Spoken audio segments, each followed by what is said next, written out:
So welcome to this Seven Insider event on photography from down under, a look at photography in Australia with Matthew Abbott and Alana Holmberg from the Oculi collective.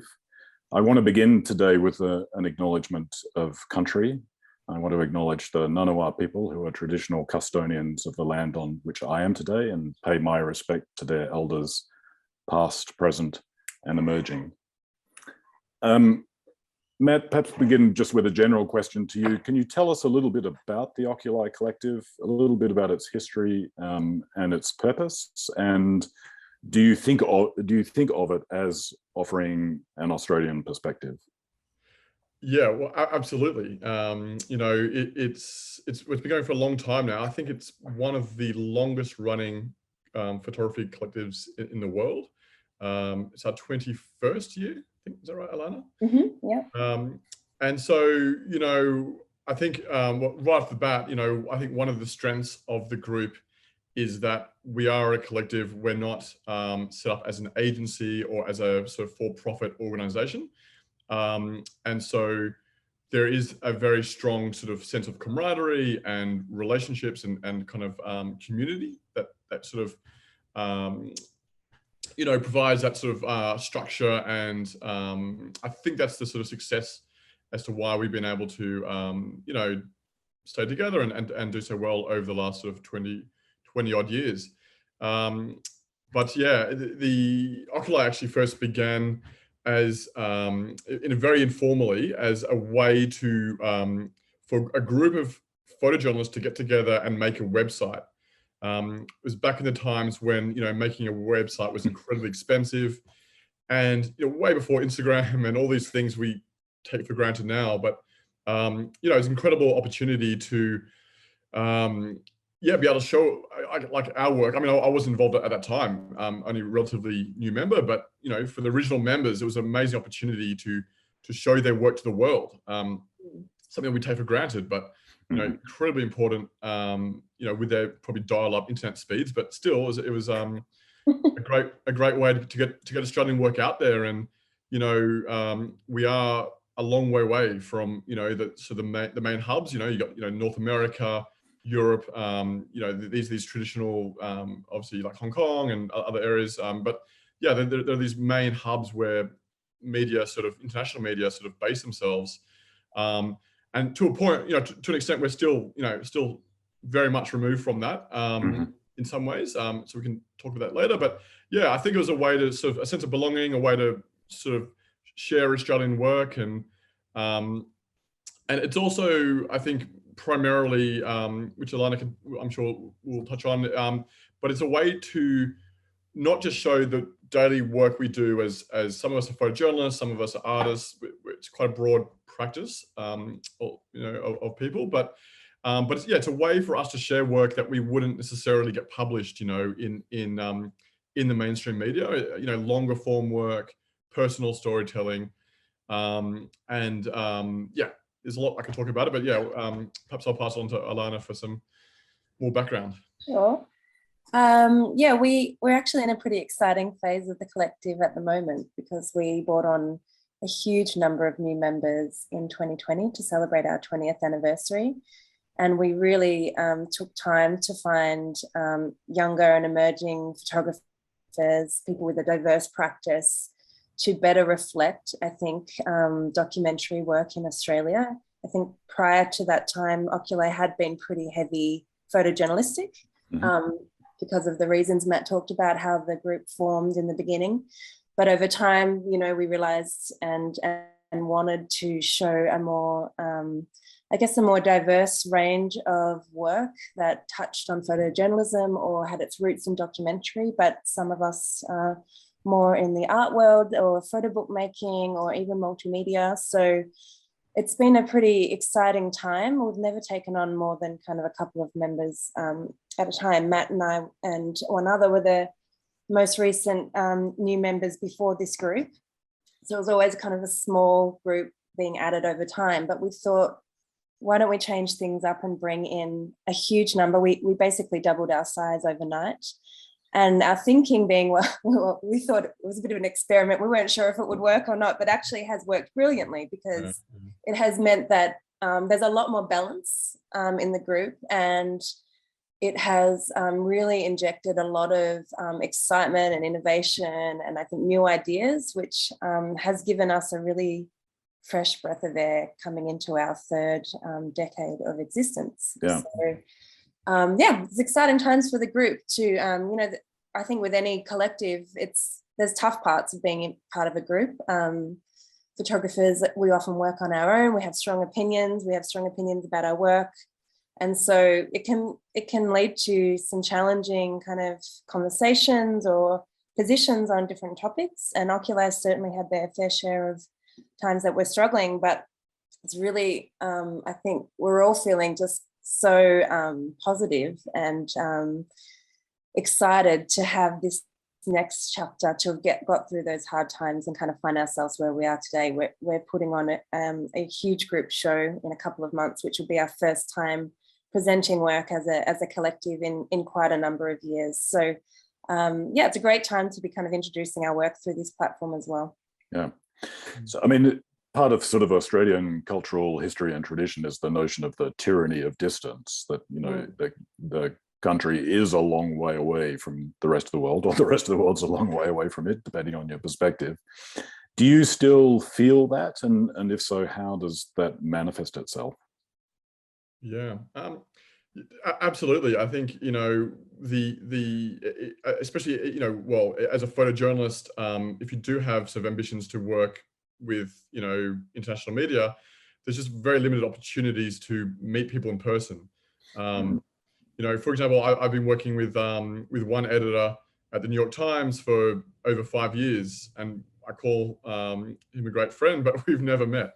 It was just remarkable. We probably would have met had it not been for COVID, but yeah. So, you know, that comes with like a lot of challenges. You know, just having relationships online, it's always more challenging. It's hard to get across your thoughts and plans and your passion for what you do. You know, trying to get people's attention people are already, you know, digitally overwhelmed and kind of you know, it's not great connecting on email. So so that comes with a huge challenge. Of course, any sort of, you know, some of these big world stories, if that's what you know, if that's the kind of work that you're interested in doing, requires a huge commitment, you know, to be able to travel multiple hours, expensive airfares, and so on, to be able to visit areas.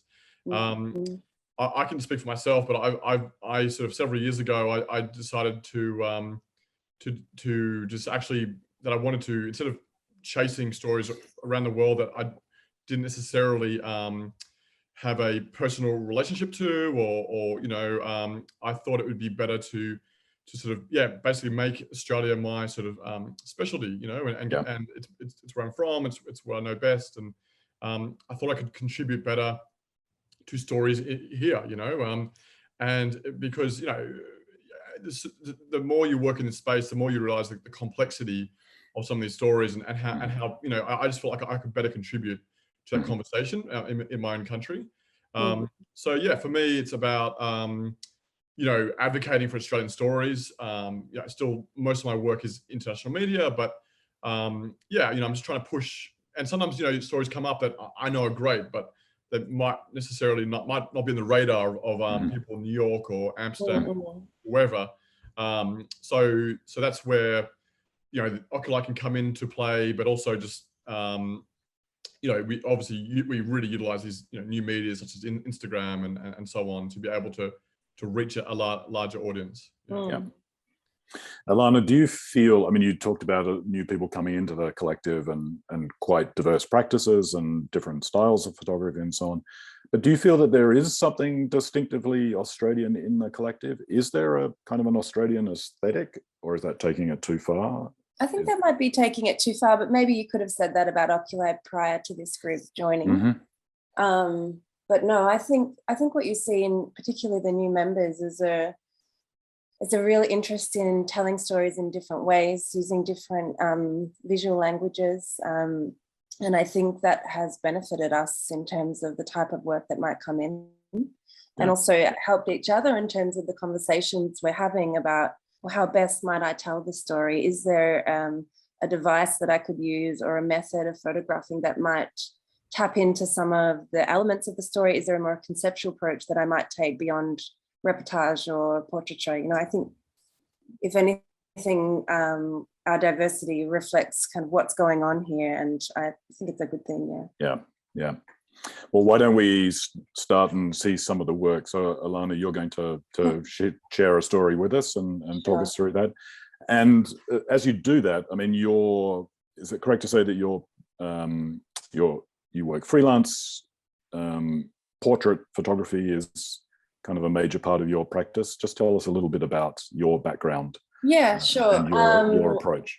Yes, I am a practicing photojournalist. Yes, that's kind of where a bulk of my income comes in, and I do a little reportage, mostly portraiture.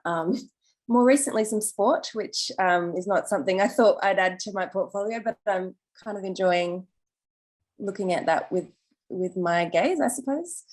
And then I have an art practice, which I'm trying to kind of build alongside the freelance work, where I'm trying to exhibit or present work in different ways. With this project I'm showing today, it has ended up as an exhibition, a photo book, and also performance. So quite interested in using documentary work and sharing it in different ways. Yeah, I think that kind of wraps it up. Great. Okay, so you can see my screen okay? Yes. Great.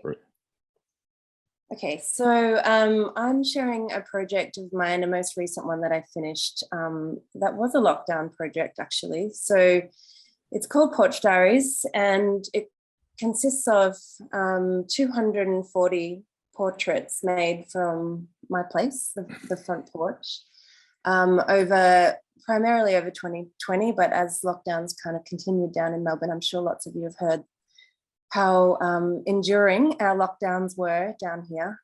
I simply sat on the porch for long periods of time and made portraits of who walked past my door. And just for international people, the porch would be sometimes called the veranda in other places, or the Americans would call it the stoop, sitting on the stoop. Yeah, exactly. I live in one of those old kind of terrace brick houses, which are raised up to bricks. So you get quite a nice perspective on the street from this little spot. And I also happen to have a porch that is west facing, which means I get the afternoon sun, and Melbourne can be pretty dreary and cold in the winter. So it's also a place where we kind of naturally gravitate and hang out. So I'd already been sitting out on the porch for kind of years prior, just as a way to get out of this dark little house and connect with people around me. So this project was an extension of that, I guess, habit. And, as we're all locked down, it was also a way for me to connect with those around me. So I'll just flip through. I'm going to read a little bit of text that is in the book. Sure. But essentially, the images are in chronological order. And if you pay kind of close attention to some of the details, you can see that the seasons change. Children grow up, new children are born, and you can kind of see the pandemic playing out through little clues. Like, for example, the image on the left right now, the postie's not wearing a mask, but later in the series he does. So I didn't feel like I was photographing the pandemic, but obviously that's the context in which the images are made. And so I like that there's some of these little clues through the images that give you a little sense of what's going on.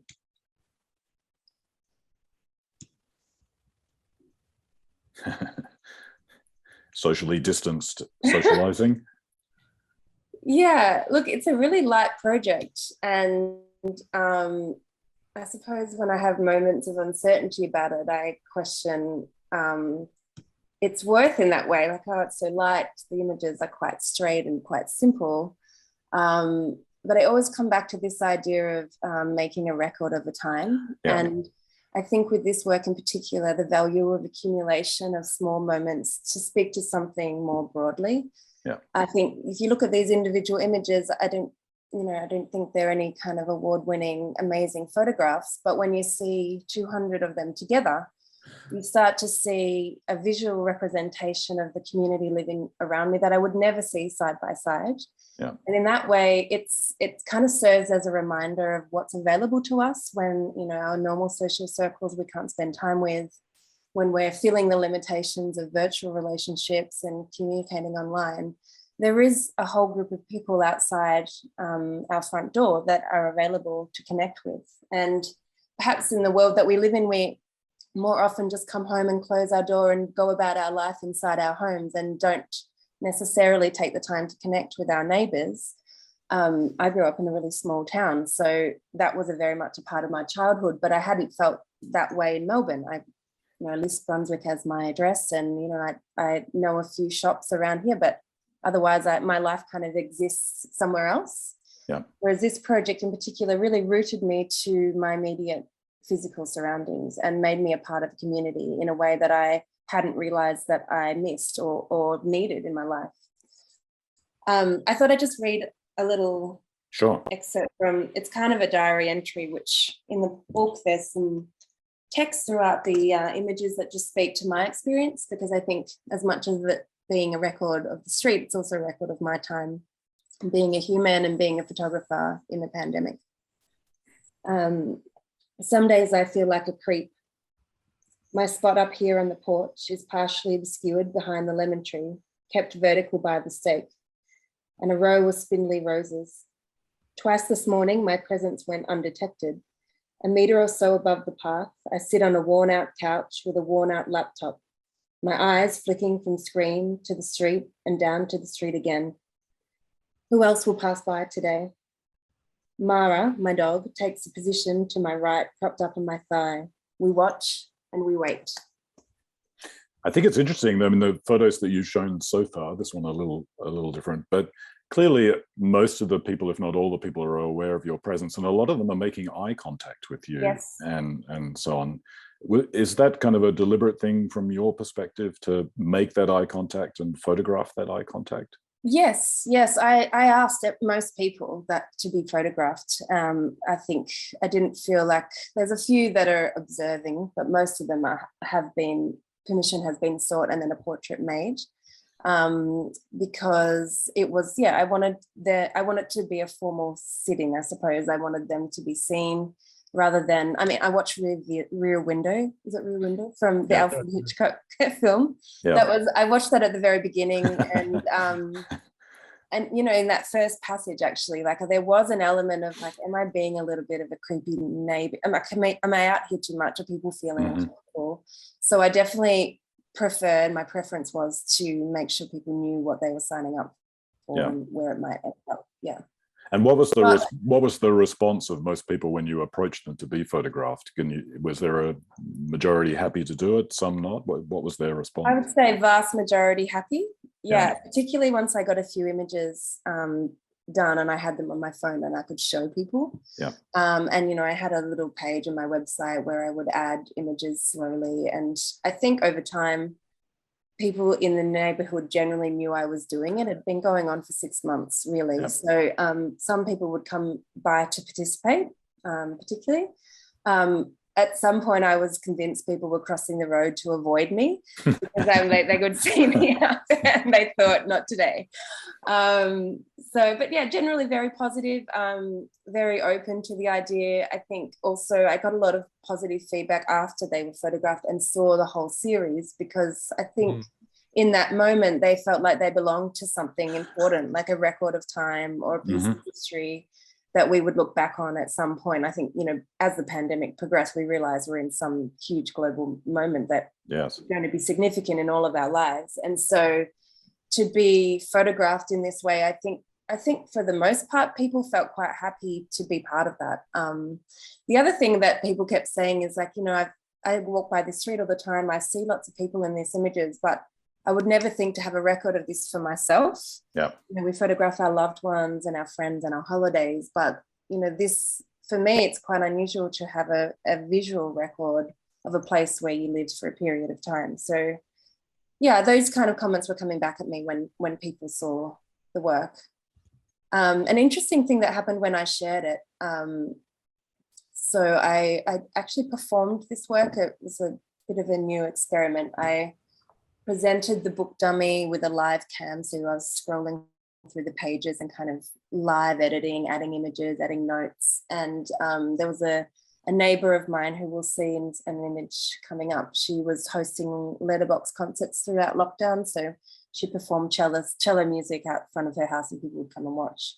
Wow. So she accompanied the work. So we did a collaboration, kind of both of us responding to lockdown and neighborhoods in different ways. And the resounding feedback at that time, this was probably a year in, so it's mid-2021, probably felt like it was over, but didn't realize it wasn't quite yet. Yeah. And a lot of people got very emotional when I presented this work, which surprised me because I think the images, for the most part, they're quite joyful, they're light, they're about the pandemic, but they're not heavy. They celebrate actually something that was positive about spending a lot of time at home, and that was the connections and the community feeling and the care that people had for each other. But in this dark room with the music and presenting the work and reading some of my own diary entries, people said that they felt like this release of emotion that maybe they didn't realize they needed, almost like acknowledging what they had shared together and coming out the other side. So I think for me, that was very rewarding to make something that felt meaningful to people. And was a record of a time that we'd shared together. Yeah, and these were particularly long and strict lockdowns where people could only be outside for a certain amount of time and cover a short distance, so they had to stay in the neighborhood. That's right, yeah. For people in other places, we couldn't leave our homes for any more than 4 reasons. There was a curfew. We couldn't travel more than 5 kilometers, and you could only be outside with one other person. Yeah, it wasn't from your house. So yeah, that was the kind of context of this work. But the other thing that's interesting, my street probably looks very interesting when you put all these things together, but it's quite quiet. But I think this is also the power of accumulating small moments. You start to see how much life is available around you and appreciate those things. Like the guy cutting his, my neighbor cutting his winter wood in a shopping trolley. I mean, it's just silly and fun, and I kind of I've learned a lot making this work. I think prior to this project, some of my work had been quite heavy. I was looking at social issues, political issues, women's rights. This is the first time that I'd really had fun making work. And that might sound kind of superficial, but it really taught me a lot about the type of images and stories that I'd like to make in the future, and that you can reach people about topics like connection and community and belonging in ways that are light. So that's kind of been a key outtake for me. Yeah, there's a question from Ted in the audience. He says the frames are consistent for the most part, so similar perspective and lighting. Yes. Was that a conscious decision for the project? Yes, absolutely. I had studied a couple of time-based series in researching it. There are some inconsistencies that occasionally bother me. Like, for example, here I've obviously stepped down a step. In others, I've moved further along the porch. But yes, for the most part, same. I made decisions to shoot with the same lens, same focal length, same ISO mostly. And the reason I did that was because I felt that when everything in the frame was consistent, what we focus more on is the subjects and the moment captured. And so the setting just kind of fades into the background and we focus on the thing that I really wanted to highlight. Yeah. And I think this work is going to be viewed differently as time goes on. I mean, for you, it's very familiar. It's your street. Even for myself looking at it now, I recognize that sort of street. But it's still different. But in 5 years, in 10 years, and even longer, people are going to look at this as a real vernacular document that gives insight that's not available elsewhere. Yeah, I'm glad you mentioned that. I feel that as well. One of my kind of favorite artists who I look up to a lot is Laurie Anderson, and she has this line in one of her music pieces that's, "This is the time, and this is a record of the time." Yeah. And so I just had that kind of bubbling away in the back of my head. I used to get quite frustrated by some of the cars in the background. There was my neighbor, he's a tradie, and he has this huge van with really bold red and green branding. It's very, you'll probably get it now that I've mentioned it. And, eventually I was like, Dinko, would you mind just parking your van a bit further down the street? It's like literally in every single image. It's driving me crazy. But over time, I thought, well, these cars actually in 20 years are going to be quite interesting to look at. Like, what are we going to be driving? What are people going to be wearing? I agree. I think it's only going to get more interesting and more valuable as time goes on. But even from a personal perspective, I have an ex-boyfriend is in a lot of the images. The time has already passed by. A lot of the neighbours have moved out. I mean, I think that's quite interesting too. Having 2 years of lockdown, people are looking for change. We've read a lot about people moving out of the city, but I think a lot of the neighbours photographed, aside from the people over the road, have moved out, have looked for change. So even that capsule of time that was visualized in this series has moved on as well. Yeah. And some delightful Melbourne weather occasionally. Yeah, four seasons in one day. I mean, this is just a technical photography thing, but my porch faces west, as we spoke about earlier, David, and that made photographing quite tricky after a certain time of the day because everyone was backlit. And there's some challenges like that to work with. Sometimes I wish I'd maybe used flash in the beginning. But then with all these inconsistencies, I go back to this idea, well, it's a record of the time. I'm doing my best to bring them into some sort of aesthetic family, but there's going to be changes because I photographed in different seasons at different times of the day and different years. And so kind of learn to embrace them, I suppose. Yeah. And you mentioned it's a book and you've performed parts of it. Did you start out with the purpose of making a book, and how else are you thinking about sharing it and distributing it? In the beginning, I didn't think it was really much. I started on my birthday and I thought, oh, this is kind of odd. I'm in lockdown on my birthday. I was in March, so it was one of the first birthdays to be locked down. Little did we know everyone would be. So it was mainly a record for me. But then as I started getting more images, I felt I actually haven't made any books prior in my practice. So I've always more been drawn to multimedia performing kind of things. But this felt like it needed to be a book. And the reason I felt like that was because I kept going back to who was the audience for this series. And I really wanted to unhook myself from making work for other photographers or making a photo book for the photo book world. For me, what was most important in making something physical was almost a gift back to my community, a physical record of a time that people might have them on their shelf and they might pull it down and show their family that they were part of something.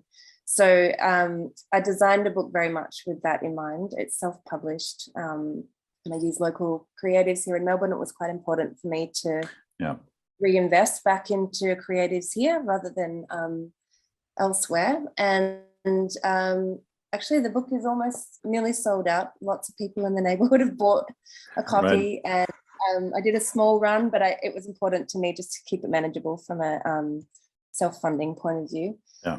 And I also stocked the book in cafes and shops and bars within a 5-minute walk of my house because I wanted to keep the concept of community strong through all aspects of how the work was shown. So I've exhibited locally at a local gallery. I've performed it in a local live music venue behind my house. And the book has basically remained in the suburb as well. I've sent it overseas to lots of places, but in terms of being able to buy it, it's all local. So maybe a final question for you before we move on to Matt. Sure. Monica asked, did you have to ask people for permission to photograph? And then perhaps you could just explain a bit more about that process of consent. Sure. Yes, I ask most people permission, aside from a couple where you can see they're not looking at me. I didn't do any formal consent other than to say I was planning to use the images in a book and an exhibition, and I encourage people to contact me to be on the mailing list. So I have a pretty lengthy list of participants, not everyone. And yeah, sometimes I wonder if they'd come across their image in the exhibition and hadn't quite realized it had reached that point, what they might think. But for the most part, yeah, consent-based. Yeah. Super. Great project. I mean, and great images. Thank you so much. Yeah, it was, I feel really proud to have kind of managed to pull something together in such a challenging time. But in a way, this project helped me get through it, I have to say. Like, sitting out on that porch and having really light social interaction with people, a little bit of a laugh, something creative, actually was a thread of positivity through that time. So I'm pretty grateful. Super. Okay. Thank you. Yeah, if you just want to end your screen share, and then Matt can begin his, and then we'll come back for collective questions at the end too. I'm just trying to work out how to share. There'll be a stop share at the top of the screen. There you go. Yeah. So Matt, tell us a little bit about what you're going to share, and kind of also a little bit about, who the work was done for and how the work came about. Yeah, of course. Yeah. So I'm mainly going to share, I'm going to share two different projects today. One is, I guess, the culmination of a lot of work covering the 2019-2020 bushfires in Australia, which I guess was quite a large international story.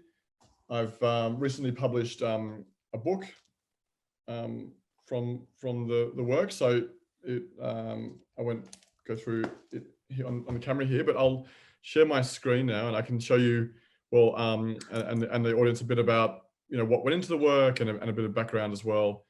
So I'll just start sharing. Okay, can you see that? Yes, that's good. Oh, great. So I'm just going to whip through a bit of an edit from the period of time. These fires were quite sort of unprecedented event for us to have. Just this sheer scale of what we experienced, and these fires, they started in it was mainly on the east coast of Australia, but they began in the north and they slowly made their way further south. And so I mostly photographed these images, in my own time, sort of not for any particular clients. As in the beginning, it was seen as a mostly localized story, and wasn't really sort of being seen as a major sort of world news story. But that changed on New Year's Eve. So about 2 months into the disaster, it became a sort of all of a sudden it became quite a large international story, and it was quite good that I had a really strong collection of images that I'd been taking for weeks in advance, just showing what was happening. So yeah, these are sort of in no real sort of order, some more of a chronological order, I guess. So you began just by wanting to document this for yourself, actually. Yeah, I did a little bit of work for clients, but it just became apparent early on, like just the scale and of what we were witnessing was just something that had to be documented and was worthy of attention. And sometimes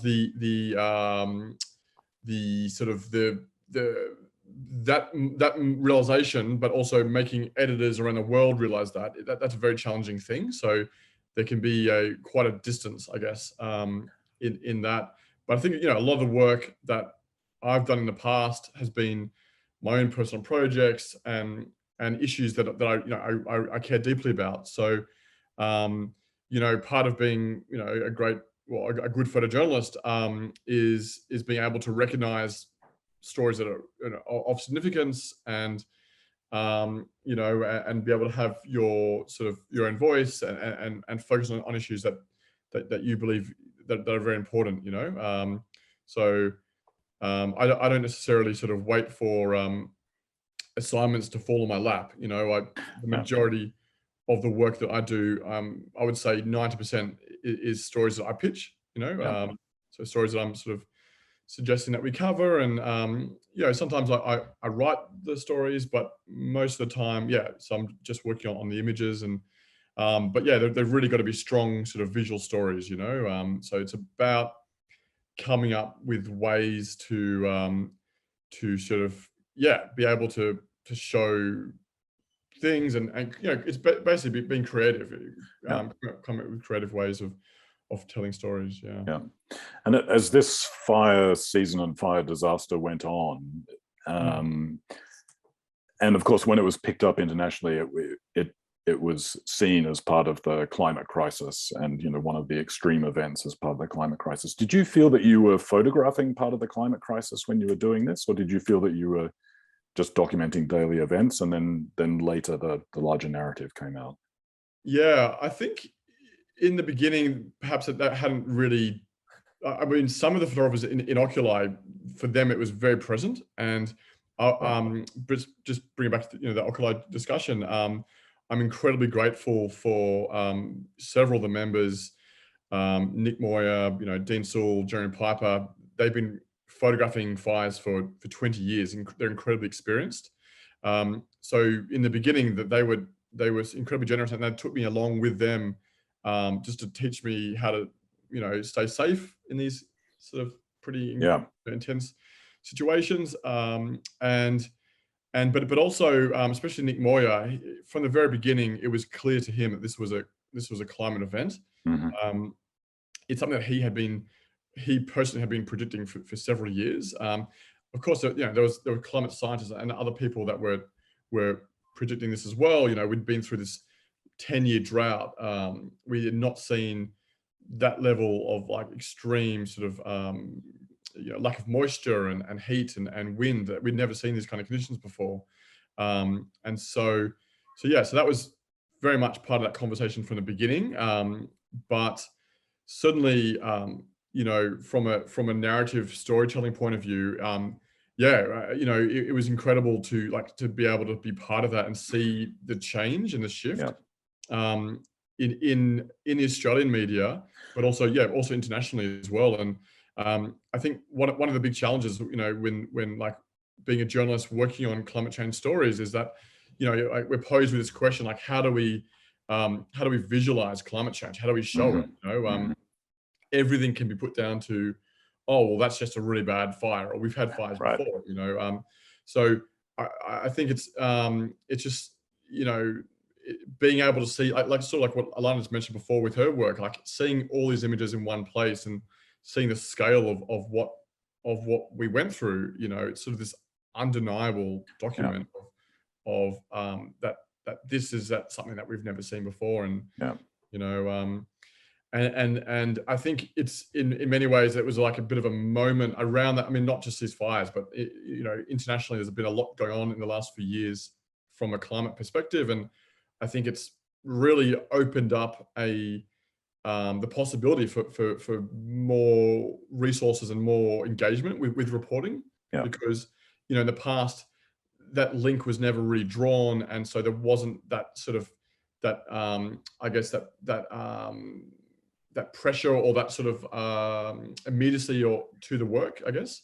But now that we've that these issues are being discussed openly, people are much more willing to sort of look at the work with a different perspective. So that's been great. And also it's enabled this story and this issue and this event to be linked with other global events. So in California there were fire crises, in Southern Europe the same, Greece, etc. I mean, then you start seeing a global pattern, and so you don't see it just as one localized thing in Australia. It's actually part of this global phenomenon. Yeah, it sort of contextualizes the issue, and it means that I think that people in other countries, they have a certain kind of buy-in to the issue. Yeah. You know, before it was all linked, you could say, "Oh, that's just poor Australia." You know, like that's not a country, that's on the other side of the world. Yeah. But I think people are realizing, well, hang on, this is what's happening over there, but you know, this has direct implications to our lives as well, and around the world as sort of global citizens.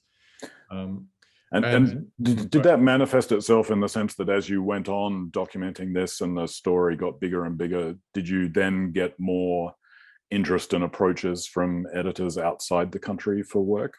Yeah, so there was this real moment, you know, on New Year's Eve, where it was one of the worst fires that we experienced, you know, over that sort of 3 or 4 month period, but at this one day there was it was the busiest time of the year for these communities, and there were, in several of these communities down the south coast, they were completely cut off from these fires, and they were you know, forced to be living like amongst this sort of like apocalyptic scene without access to fresh water, power, communication, you know, and you know, for the first time, at least in Australia, there was just thousands of people that were like directly affected by this event, and so that you know, obviously COVID has sort of really sort of overshadowed a lot of what we went through because it happened nearly immediately after. But I think that was a real wake up call for a lot of people, you know, because they for the first time they can say, well, hang on, like my cousin or my sister or whatever is missing or is not able to tell me that she's safe, and so yeah, it really was this sort of hellish summer that, you know, Australians, that's part of our sort of like, you know, that easygoing where we normally have these really cruisy summers, but this thing was like, was a real shock to the system. Yeah. And it wasn't even people that were like losing homes. You know, in Sydney, a city of 6 million people, we were covered in smoke for like 2 months. You know, we lost, I think they've estimated over 500 people died just from smoke, you know, from the smoke of those fires. And so that's not to mention like the you know, the impact of biodiversity. I think the last estimate of animals killed was somewhere in the realm of like 3 billion animals. Yeah. It's just like, you can't even get your head around that kind of number. Yeah. But just moving forward, it's probably a good time to mention that, like after seeing this disaster firsthand, you know, it was very shocking for me, and I wanted to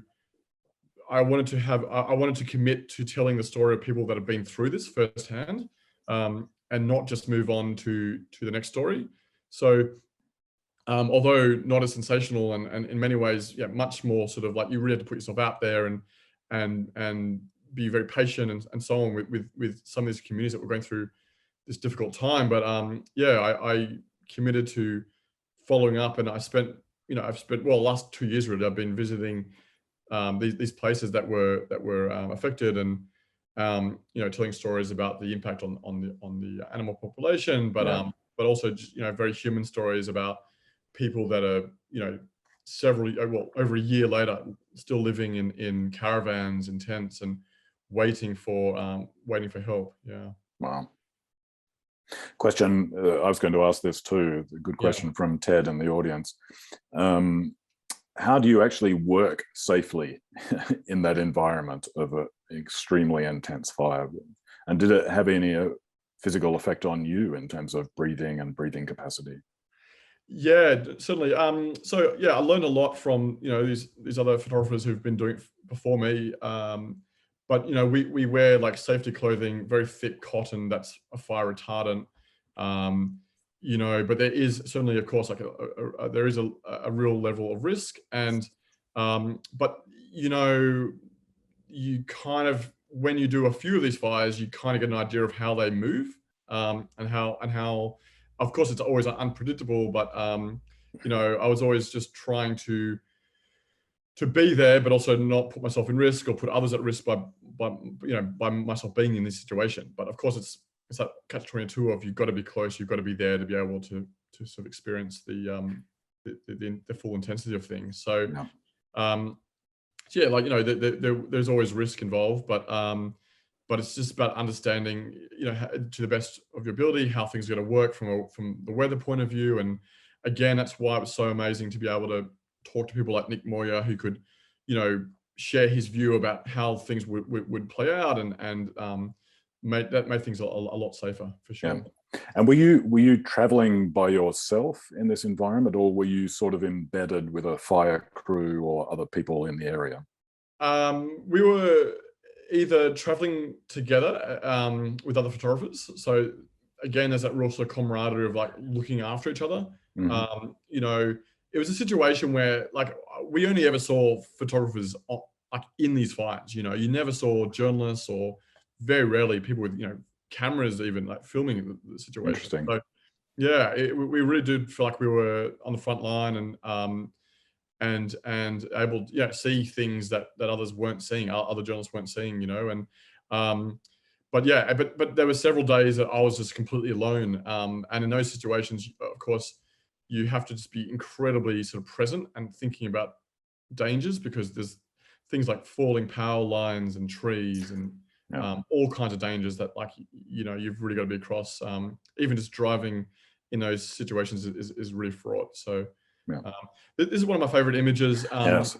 Yeah, you know, it's a very quiet photo, obviously, but this was a community center near one of the worst affected communities, and it just has just a simple thing of just telling their neighbors that, like, they're safe, they're able to help, and you know, with numbers and so on. But yeah, I really think that a photo like this can say a lot as well.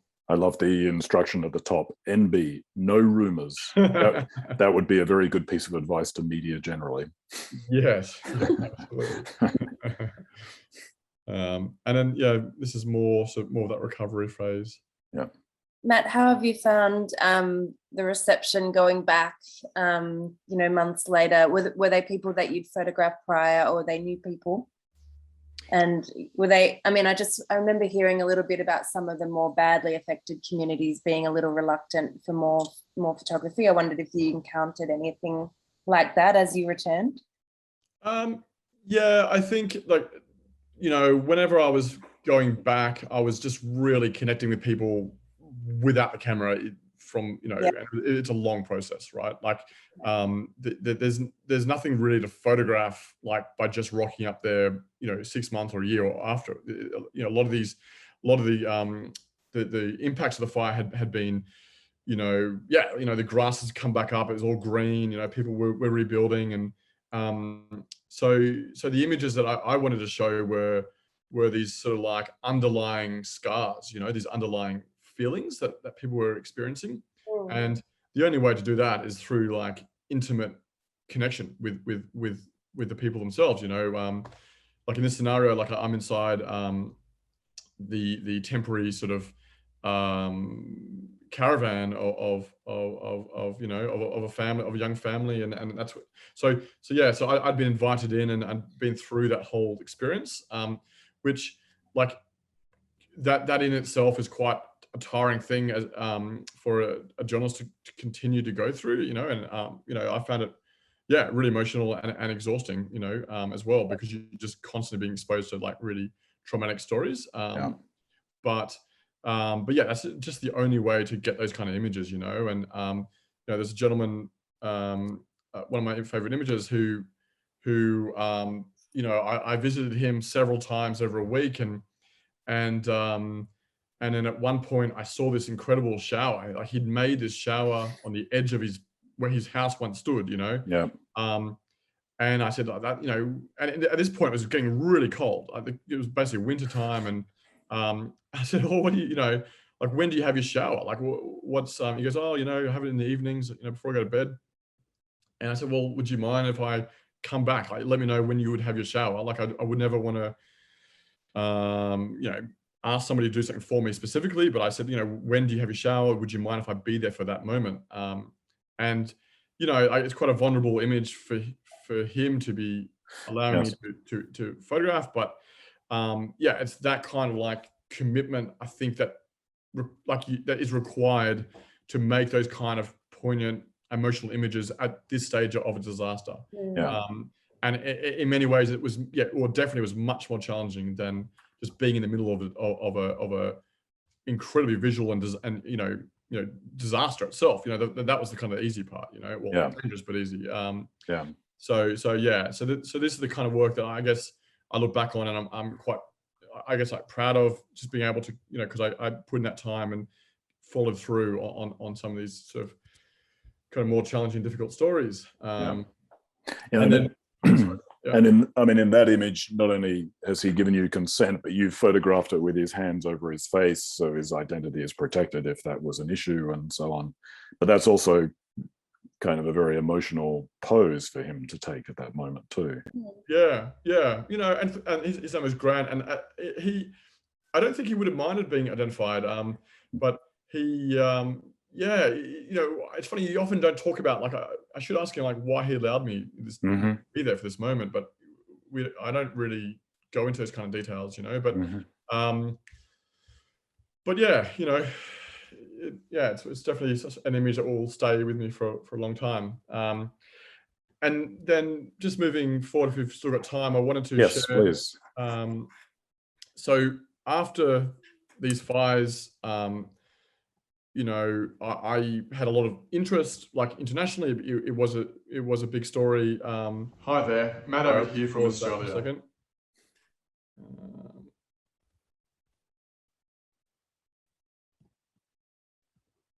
Sorry, are you still there? Yes. Yeah, we're here.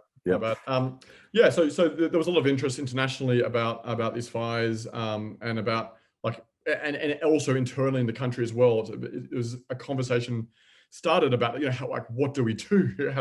Where do we go from here?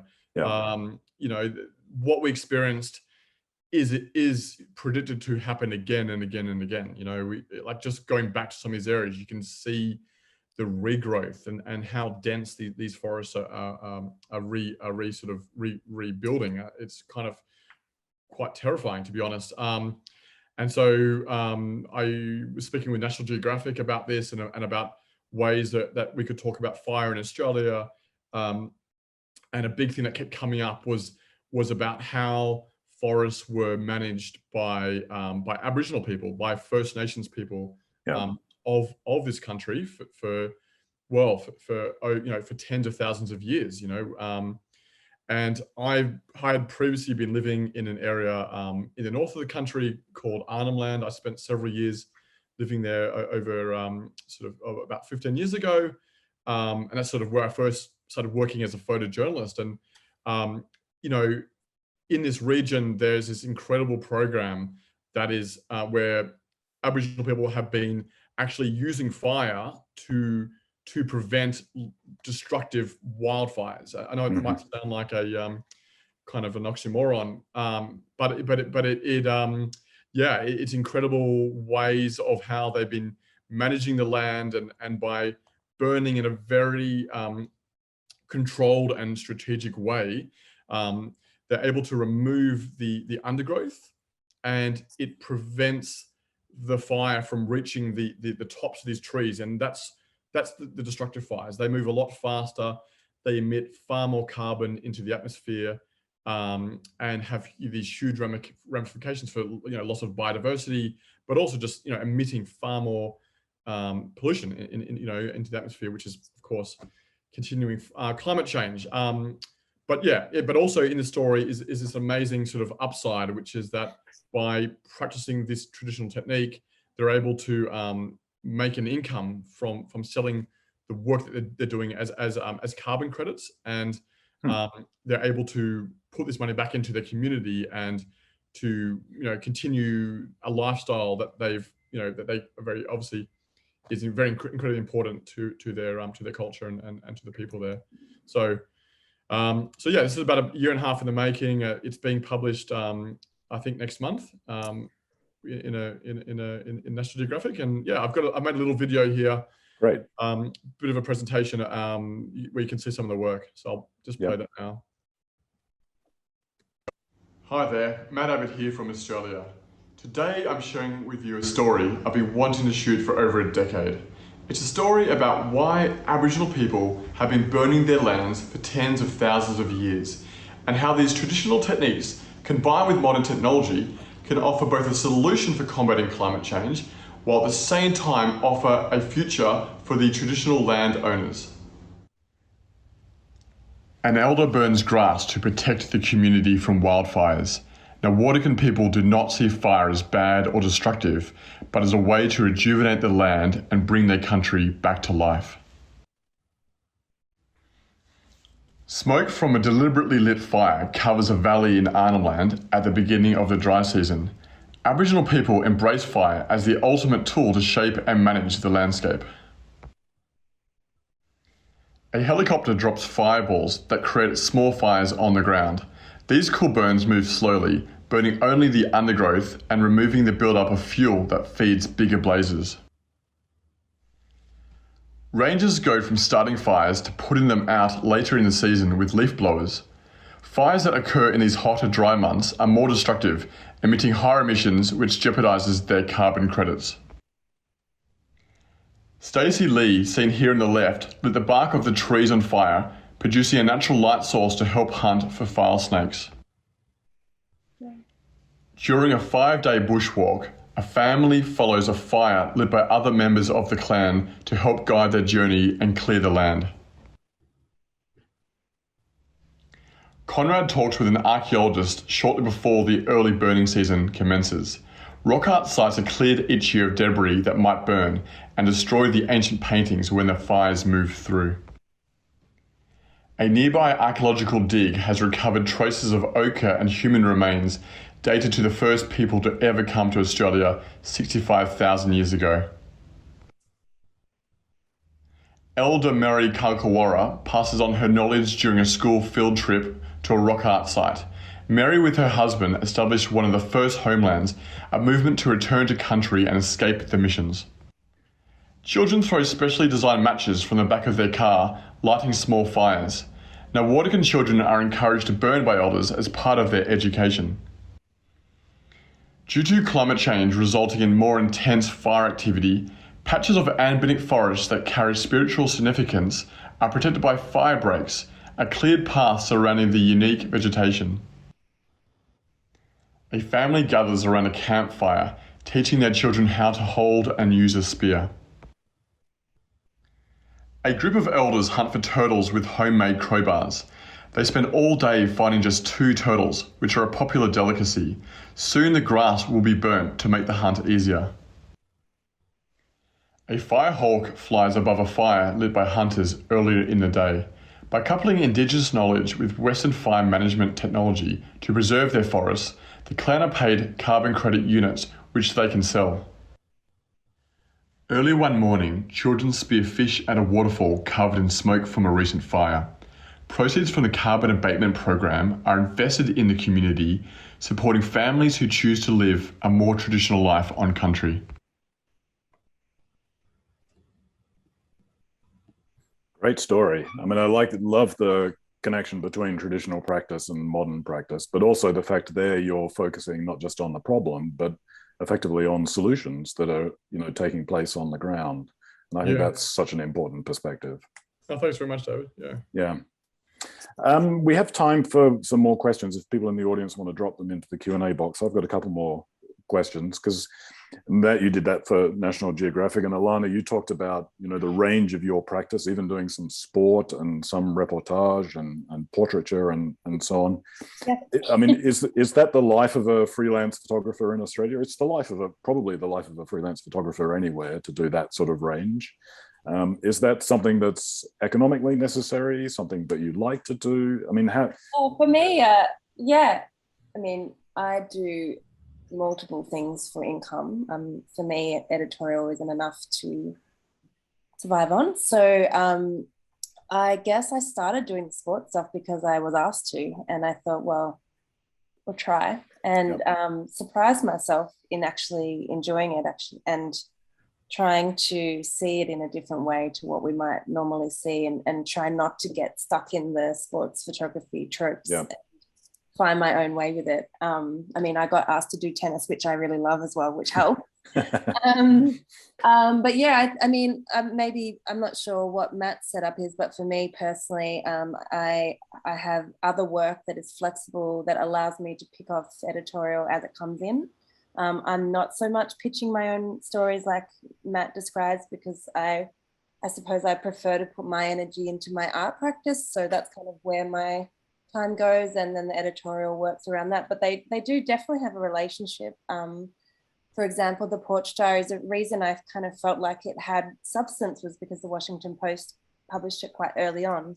And that was through a relationship that I'd had through some previous commissions with that editor. So, I mean, it's not that they happen in isolation. They certainly all help each other. Yeah. Yeah. Yeah. And Matt, for you, the same thing. I mean, you are, as you said, pitching some stories, but it's a range of different sources. Is it the case also for you that editorial is probably the smallest component, or is it larger for you?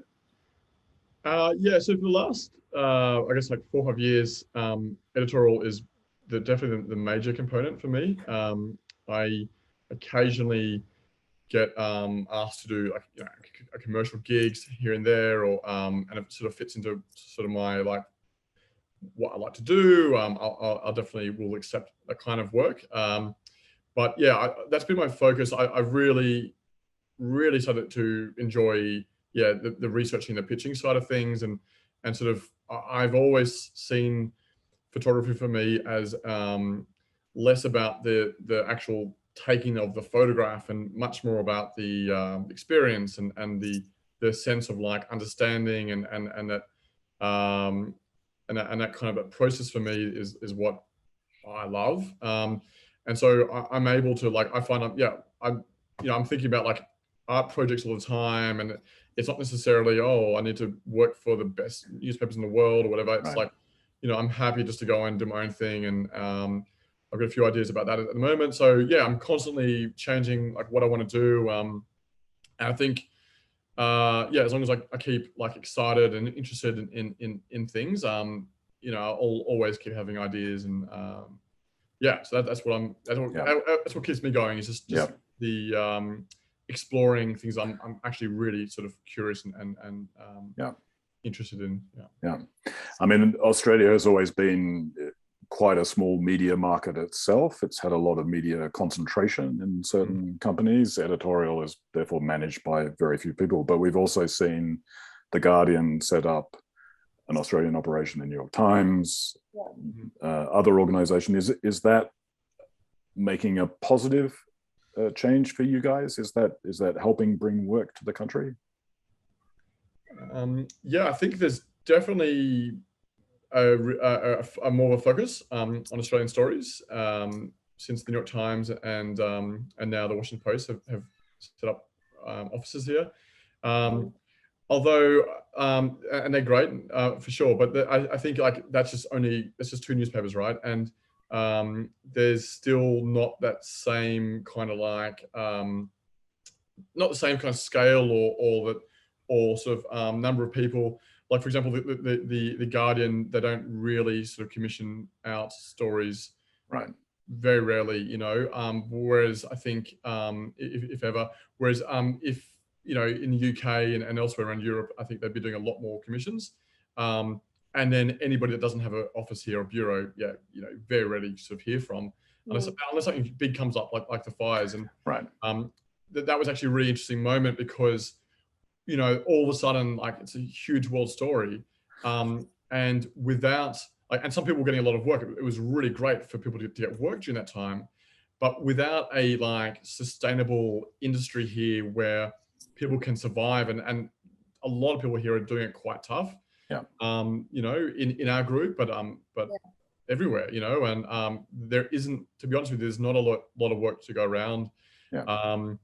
And so I guess, yeah, my concern is that, you know, without a sustainable sort of, like, industry, there can't be relied to be able to have people, you know, ready to go when there's a major news story happening. Yeah. And so, yeah, what do you think about that, Alana? Yeah, I think that's really true. I mean, I have been teaching a visual storytelling class at a university here for the last few years. And, in the back of my mind, I do think about that these kind of young photojournalists coming out wanting to kind of do this work, and just kind of knowing that it's slim pickings actually, and can feel like definitely not enough to go around. I've never felt able to string an income together on that kind of work. So kind of, I don't mind the diversify of it actually, because I think full-time editorial can also bring its own stresses. Yeah. Yeah, but it is a small pool. I've really benefited, I think personally, from some of those bigger publications coming to Australia. And before doing work with them, I wasn't sure editorial was a path I wanted to take, but having had some work come my way and working with editors of that caliber has really increased my interest in that work. So it would be wonderful if there's more stories around for other photographers to take on as well.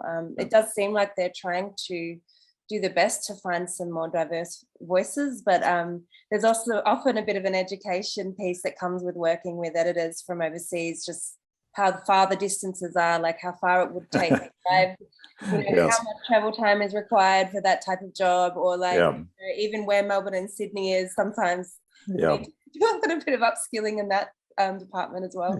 Yeah, that heading to Arnhem Land is not going to be done in an afternoon. It's going to be a 4-hour flight and a long drive. Exactly. Yeah, exactly. Well, this pretty much brings us to the end of our time. I really want to thank both of you for sharing your projects with us and talking about the situation, offering the audience here kind of a perspective that they don't get very often. Sharon, who's an Australian living in the US, Matt, is very keen to get a copy of the Fire book. Where is the book available, and how can she do that? Yeah, so it's not just a book for photographers. It's it's sort of widely available through Thames and Hudson. So I believe there's a link, or if you Google "A Fire Inside" Thames and Hudson, you could order the book. I think the post overseas is quite a lot. Problem with books, but it is it's possible. Yeah. And Alana, is your book is almost sold out? Yes. Is it still available somewhere? There's 15 copies left on my website. You can grab a copy and I'll post it for you personally. Excellent. Well, thank you both again. It's been great to talk, and we'll look forward to more work coming out and discussing it more in the future. Thanks so much, David. Thanks, everyone. Yeah, thanks, David. It's been great. Fantastic. See you guys soon. Bye.